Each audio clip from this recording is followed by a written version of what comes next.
záchrana lidského života je o minutách, o vteřinách. Děkuji vám všem, kteří jste se na tomto projektu podíleli, je opravdu velice přínosný.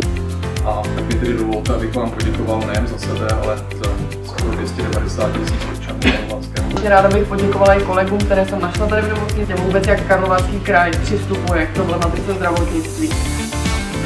Že musíme pustit požární systém. V tomto případě bych velmi rád sdělil, že jsme první České republice, kteří mají autonomní požární systém s odstavčí metodou, protože jsme vlastně vybavili náš heliport prvky pro noční lety.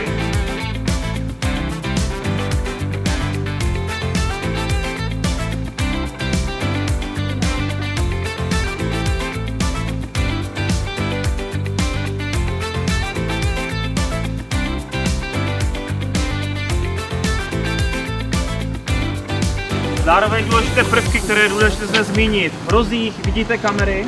Tyto kamery jsou právě autonomní, jsou řízené algoritmem, který má vyhodnotit, zda je to adekvátní požár nebo ne. Dále rukáv s radiomajákem. Tento radiomaják právě slouží, aby si pilot sám mohl to osvětlení na dálku aktivovat, které zde vidíte, a může si mít různou intenzitu tak, aby mu podle počasí vyhovovalo přistání. Jednou z nejposledních prvků je dále za tímto rohem rezervoár vody, kde je 18,3 kubíků vody, nebo 18 000 litrů vody. Těch 18 000 litrů vody se musí během 5 minut promíchat s pěnou a do 5 minut to musí kompletně pokryt celý heliport.